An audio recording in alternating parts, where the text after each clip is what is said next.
തിരികെ വാർത്തകളിലേക്ക്. കാസർഗോഡ് സ്വകാര്യ ബസും സ്കൂട്ടറും കൂട്ടിയിടിച്ച യുവാവിന് ഗുരുതര പരിക്ക്. മരങ്ങേങ്ങാനം സ്വദേശി ഫാറൂഖിനാണ് പരിക്കേറ്റത്. കാസർഗോഡ് ഇരിയയിലാണ് അപകടമുണ്ടായത്.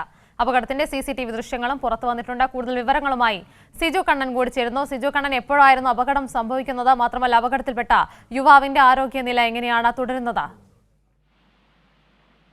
ഇന്ന് രാവിലെയാണ് അപകടം. സ്വകാര്യ ബസും സ്കൂട്ടറും കൂട്ടിയിടിച്ച് യുവാവിന് ഗുരുതര പരിക്കേറ്റിട്ടുണ്ട്. കാസർഗോഡ് ഇരിയയിലാണ് സംഭവം നടന്നത്. സംഭവത്തിൽ മണ്ടേങ്ങാനം സ്വദേശി ഫാറൂഖിനാണ് പരിക്കേറ്റത്. അപകടത്തിന്റെ CCTV ദൃശ്യങ്ങൾ പുറത്തു വന്നിട്ടുണ്ട്. ബസ്സിനകത്തുള്ള ക്യാമറയിൽ നിന്നുള്ള ദൃശ്യങ്ങളാണ് ഇപ്പോൾ പുറത്തു വന്നത്.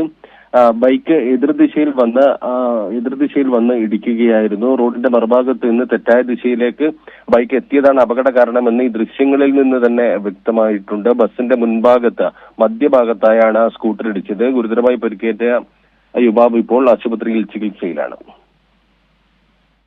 ശരി, സിജു കണ്ണനാണ് വിവരങ്ങളുമായി ചേർന്നത്.